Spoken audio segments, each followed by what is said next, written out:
Welcome to another episode of Mission Compliance, Unleashing Growth Potential for Defense Contractors. In today's episode, we continue down the road of understanding CMMC, its regulations, and controls. Up next is AC L2-3.1.8, Limit Unsuccessful Logon Attempts. We'll break down what this control means, why it matters, and how it impacts your organization's cybersecurity posture.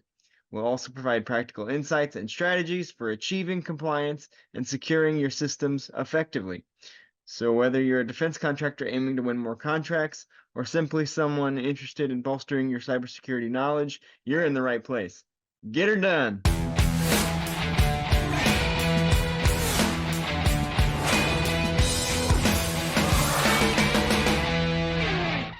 We're joined once again today by Mike Frieder, President of On-Call Compliance Solutions and a CMMC Professional Assessor. Thanks for joining us, Mike.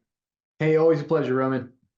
So, Mike, this week we're taking it back to the basics, and with some of these controls, you know, they tend to overlap. When I was going back and looking at the last control episode that we did, we talked a little bit about logon attempts and this kind of thing. So we're focusing in on logon attempts now, and we're taking it back to the basics as far as cybersecurity for this one, and we're talking about limiting the number of logon attempts. So why is it important to limit the number of times a potential user can attempt to log in a single session? Yeah, great question. And you know what, Roman? I think this control is a great segue into a couple of different points. So why is it important to answer that question? Well, because that is the great way that most attacks happen, is through some sort of a brute force password attack where an attacker is able to try over and over again to log into an account.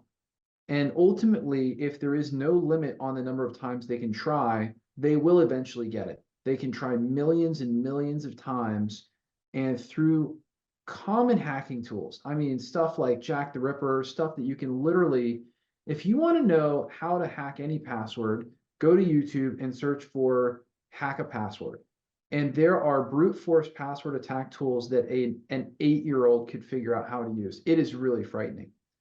So the first thing is that this is the number one absolute best defense against your system being infiltrated by an outsider, is to limit the number of times that they can even log in with a bad login attempt.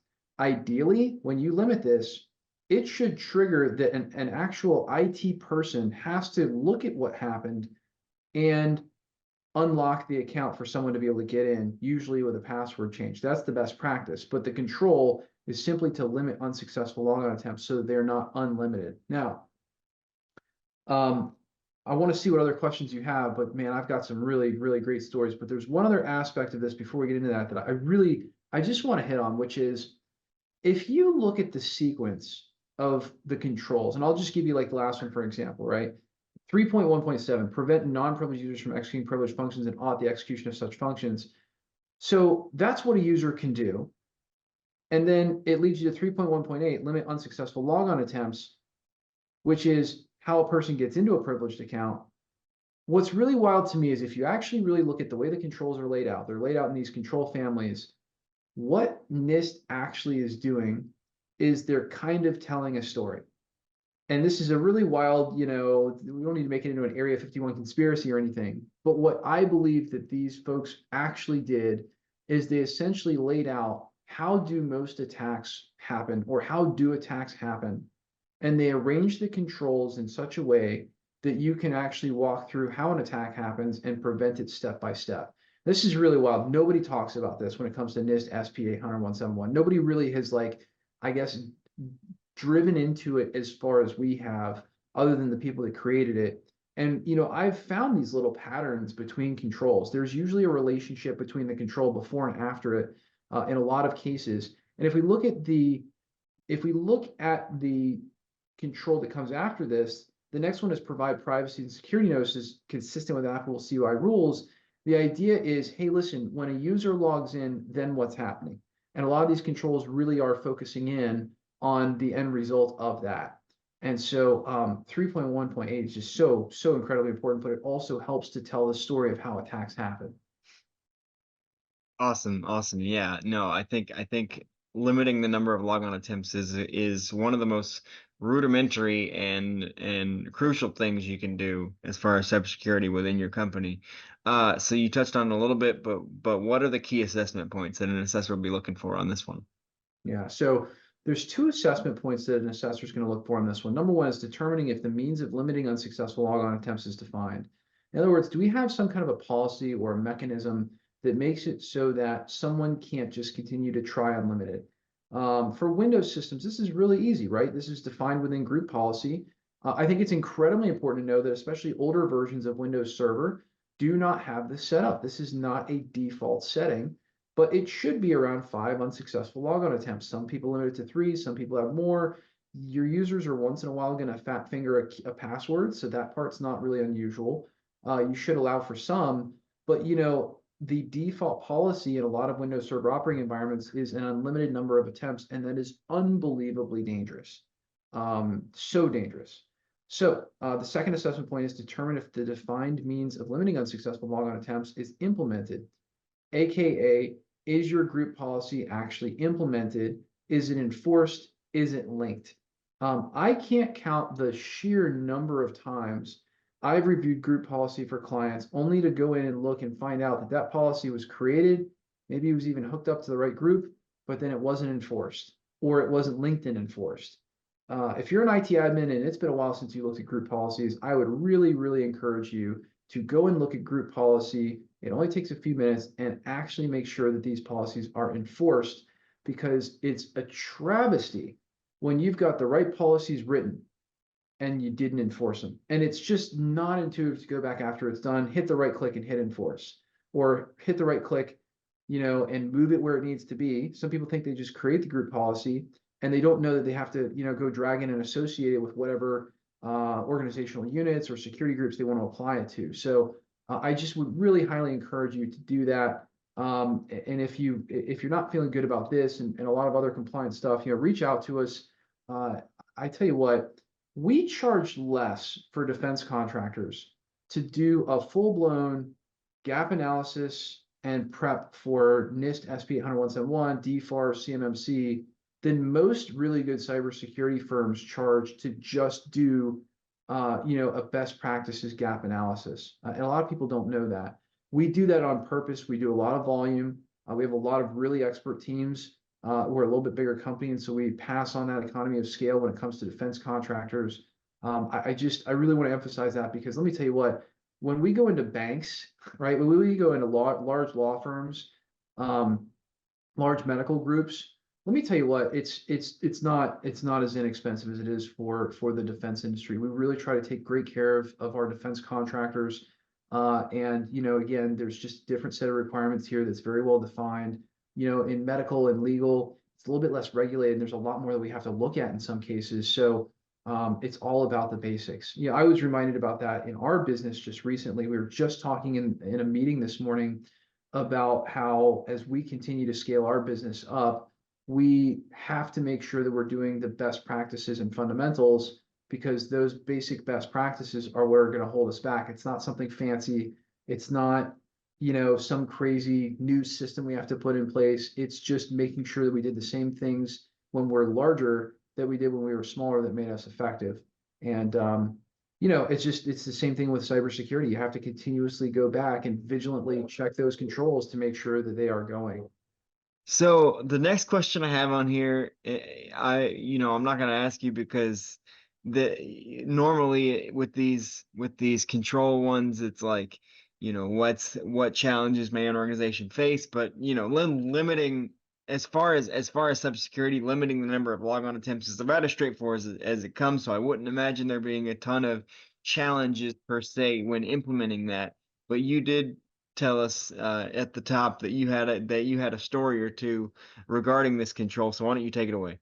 Yeah. I think this is a really tricky control, and it's one of the things that I love about the fact that they mandate that contractors follow this compliance standard, because what it really does is it forces best practices on IT teams. And the challenge with IT is it's completely unregulated. Every system is different.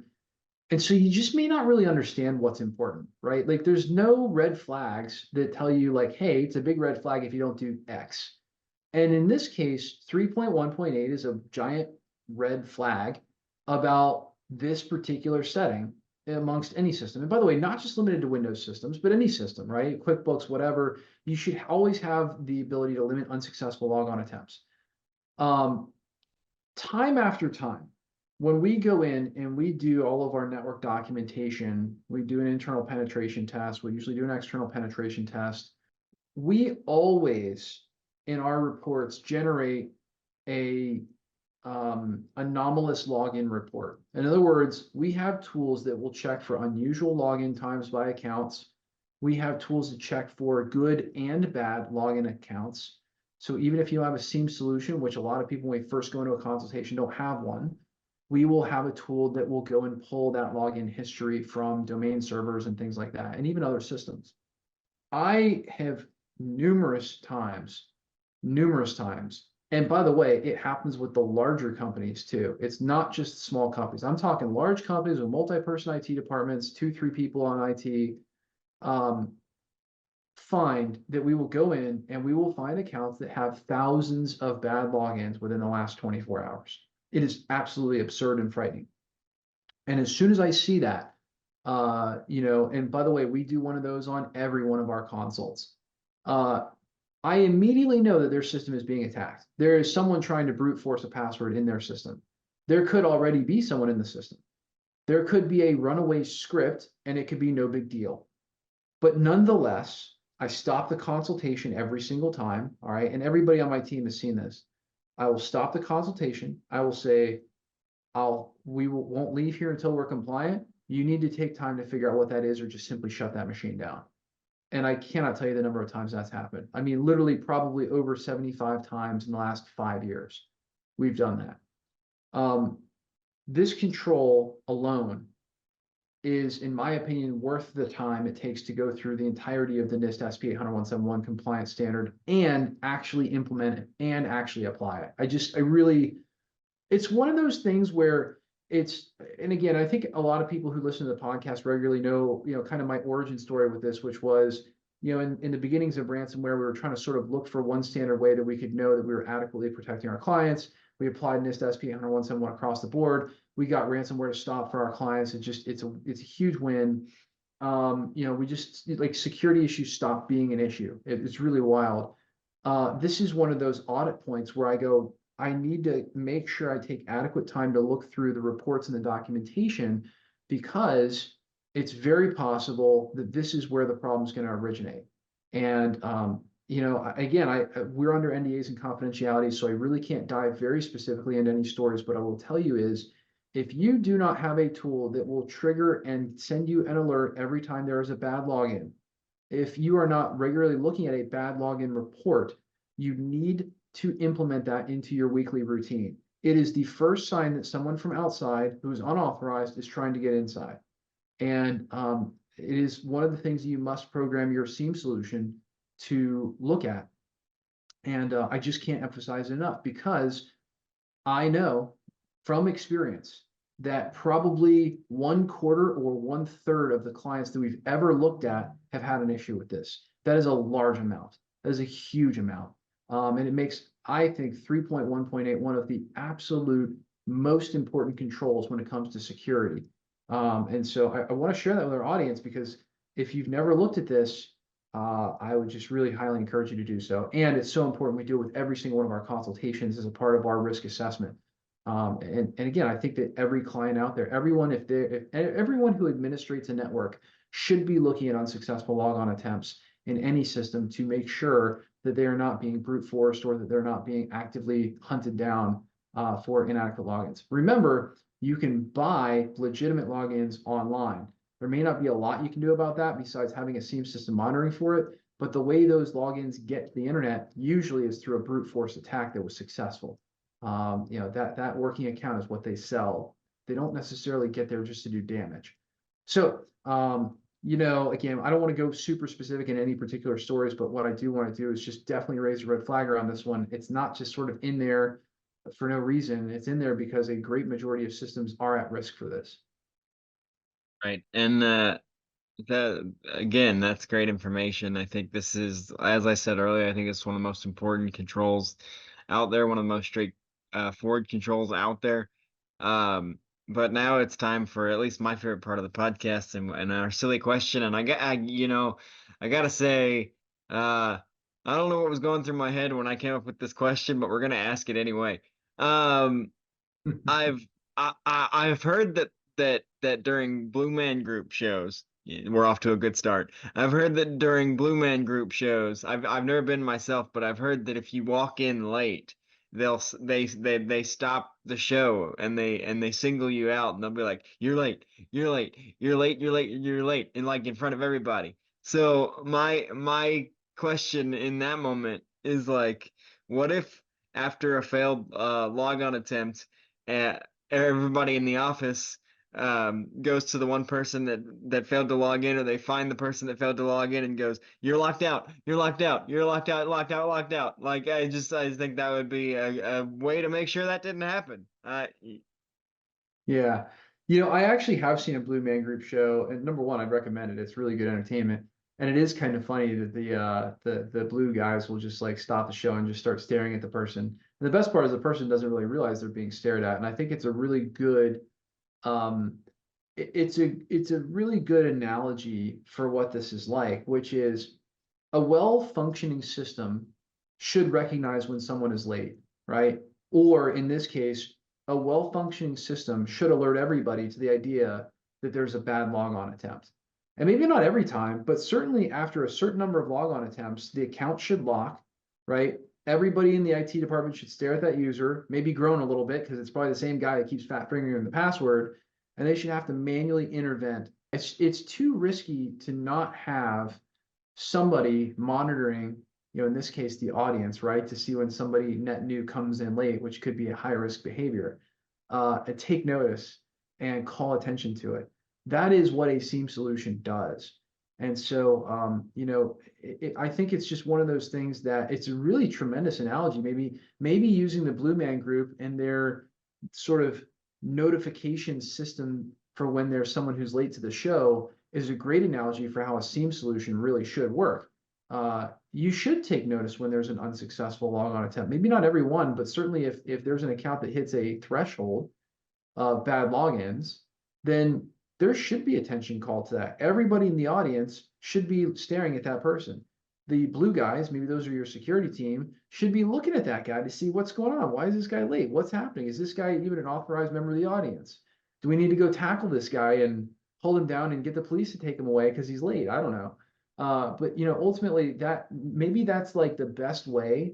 I might start using that. That might be a really good analogy for helping people to understand like what a SIEM solution does. Because you at the typical rock show, right? Somebody walks in late, it's not really a big deal. At a Blue Man Group show, the blue men will take notice of something anomalous or strange going on, and they start staring at it and they call it out and they make an alert, and then the whole audience is looking at it, and all of a sudden you're like, all right, what's going on here?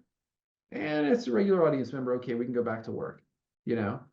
you know, sometimes you just stumble into something, and I don't know. Like I said, I don't know what I was particularly thinking when I thought this would be a good question to put in here, but hey, worked out. Absolutely. Yeah, I'll tell you, in my line of work, it's really hard to help people who don't really understand the value of a SIEM solution understand the value of it. What's interesting though is that a SIEM solution is required for 30 to 40% of security functions within NIST SP 800-171. If you're a small business, you're like, what do I need to monitor this for? I'm on the computer. And you don't understand that the reality is there are always things going on in the audience that nobody has a clue about, right? Somebody's checking their phone, somebody's eating popcorn, somebody's doing this and that. Those things are always going on in your computer systems. And look, I hate to like use a really horrible analogy, but sometimes there's a freaking terrorist with a gun sitting in your movie theater. And that does require people to scrutinize and be vigilant about who it is that's coming in. And unfortunately, I think that, very much like a movie theater or a computer system, look, without a metal detector on your way in, how do you know? And I think the SIEM solution is like the metal detector. It's very much like every bag going through the airport. I have to fly to Denver today to go help out, a client. And I'm going to have to put my bag in the metal detector. Do I look dangerous? No, probably not. I'm your average guy going through the airport. I'll probably be in business dress, and things like that. All I can tell you is that I probably don't look really all that sketchy, but they're scanning my backpack anyway to see what's going on inside that packet. And I think that, you could look at airport security very much like a SIEM solution as well. Sorry, I don't care how safe you look. I'm going to look in your bags. I'm going to x-ray the bag and make sure it's not something that shouldn't be in there. And, that's the way that a SIEM solution works. That's the way real security works. And ultimately, that's also how policies work, which is that everyone that goes through airport security gets scanned. Everybody. That's limiting unsuccessful logon attempts. Anytime there's an issue with somebody getting through security, they get held back and a more intense interview is conducted.